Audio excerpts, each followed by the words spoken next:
Halo, Assalamualaikum. Waalaikumsalam. Apakah ada suaranya? Ada. Ada. Baik, Bu, dimulai saja ya. Oke, silahkan Angga.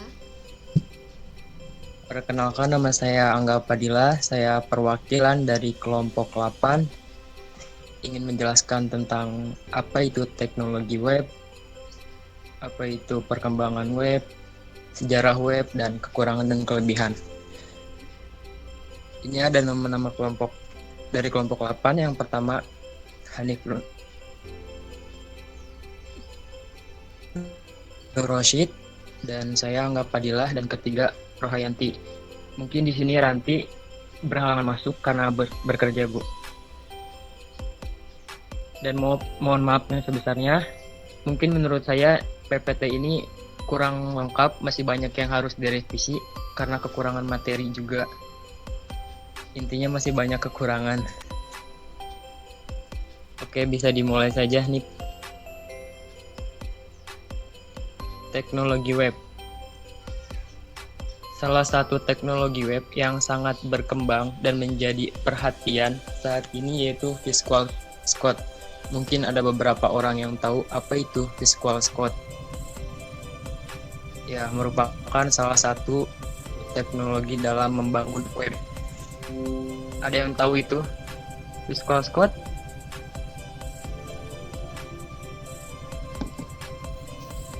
Nggak tahu. Coba Ada yang jelasin. Enggak. Iya, itu merupakan salah satu teknologi yang membangun web. Biasanya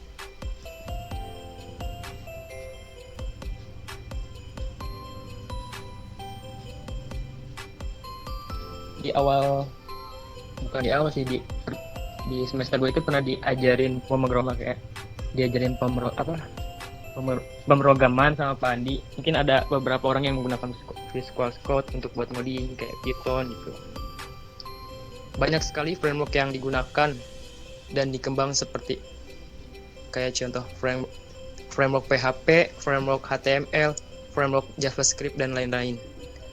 Perancangan website tidak lepas dari bahasa pemrograman HTML dan CSS yang digunakan dalam pembuatan sebuah website.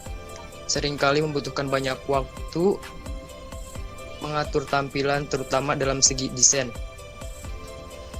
penulisan, dan terus berulang-ulang sehingga menyebabkan besarnya Visual Code dan kode yang menjadi sangat panjang, sehingga kita membutuhkan sebuah tools yang menjadi solusi dan mengatur tampilan website.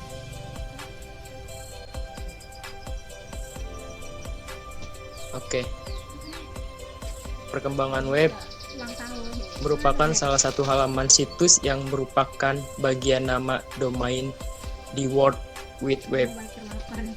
Seiring perkembangan zaman, web juga mengalami perubahan dari teknologi dan desain, yaitu Web 1 generasi pertama. Pada tipe ini, pengunjung hanya bisa mencari atau disebut searching dan melihat-lihat browsing data informasi yang ada di web. Jadi web tipe ini terlihat seperti papan pengumuman di dunia maya.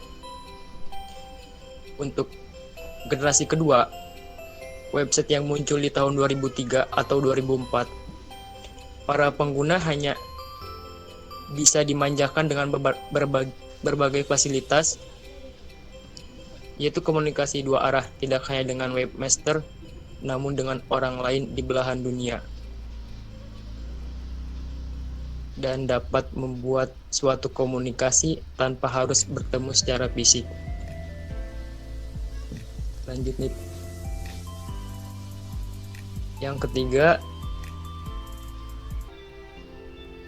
perkembangan dari tahun 2010 sampai 2020, dan saat ini masih ada tahap pengembangannya, yaitu ada semantic web, the 3D web, the media centric web, the versive web.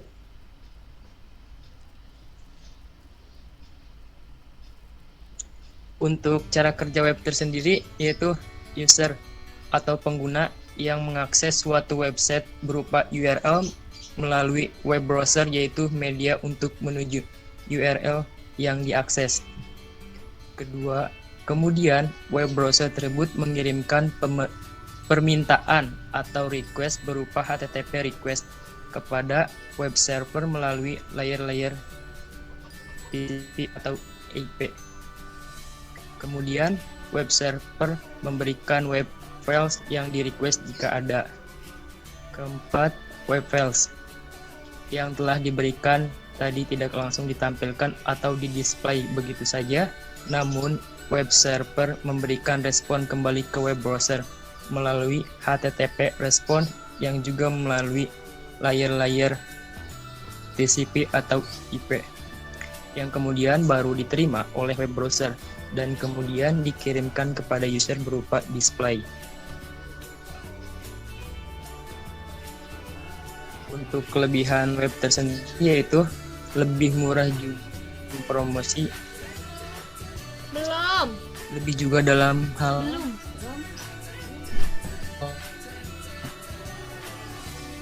promosi atau juga sales marketing yang website juga tergolong dengan murah dan dibandingkan media televisi. Lebih mempunyai prospek yang tinggi dipandang klien.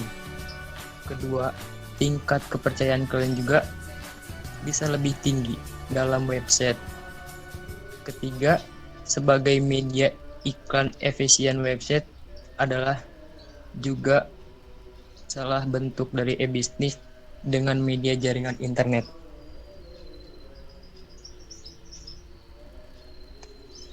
Untuk kekurangan web sendiri yaitu satu, mahal dibanding dengan atau CMS dan sosial media. Kedua, sewa yang mahal di dalam hosting web server jika membutuhkan space atau dalam membeli domain dan SSL. Ketiga, feedback yang sangat rumit dan jika ingin berkomentar, klien juga harus masuk ke page komentar atau feedback dari sebuah website yang bahkan terkadang klien juga harus mengirimkan melalui surat elektronik. Berbanding terbalik jika Anda bisa memberi komentar pada social blog atau WordPress.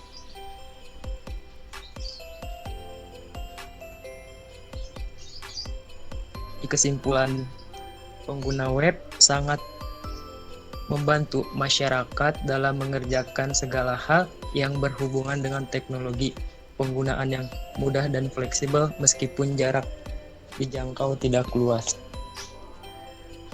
Mungkin itu saja dari presentasi dari kelompok 8.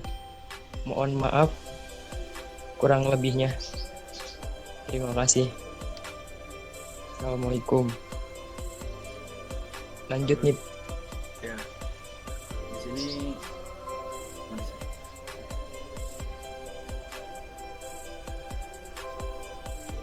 di sini adalah web yang kita buat. Kontennya berisi sejarah website yang ini kita ngambil dari makalah. Itu ada cara kerja web, kelebihan dan kekurangan web. Di sini juga kita ngeklik menu sejarah ini, nanti diarahin ke konten sejarah web. Misalnya gini, ada cara kerjanya juga, kelebihan kekurangan.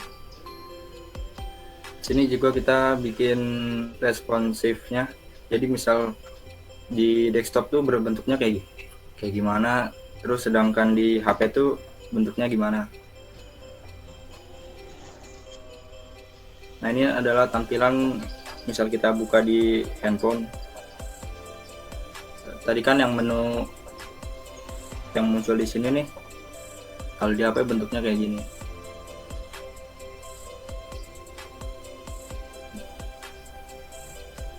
Kita juga ngebuatnya modding ya, kita menggunakan teknologi framework dari CSS yaitu Bootstrap.